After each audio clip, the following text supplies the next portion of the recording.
ఒక ప్రొఫెసర్‌గా ఉన్నటువంటి ఒక వ్యక్తి విద్యార్థులకు విద్యాబుద్ధులు నేర్పాలి. మంచేందో, చెడేందో చెప్పేటువంటి ప్రయత్నం చేయాలి.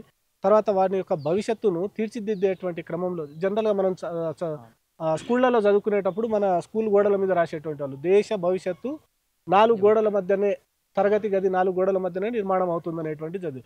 మరి తరగతి 4 గోడల మధ్యన నిర్మితమవ్వాల్సినటువంటి భవిష్యత్తు ఈరోజు యూనివర్సిటీల కేంద్రంగా ప్రొఫెసర్‌లనేటువంటి కొంతమంది వ్యక్తులు ఎంతమందిని ఆ యూనివర్సిటీలో చదువుకోవడానికి వచ్చేటువంటి అమాయకమైనటువంటి విద్యార్థులను పట్టుకొని వాళ్ళని రిక్రూట్ చేస్తా ఉన్నారు.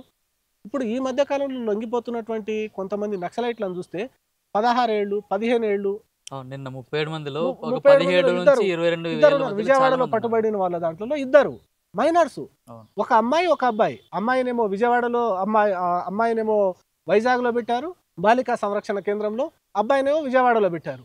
15 సంవత్సరాలు బిలో 15 సంవత్సరాలు ఉన్నటువంటి అమ్మాయిలు, అబ్బాయిల్ని వాళ్ళు రిక్రూట్ చేస్తున్నారంటే నిజానికి వీళ్ళు చేస్తున్నటువంటి పాపాలు వాళ్ళు చేసిన దానికంటే ఎక్కువ కాదా?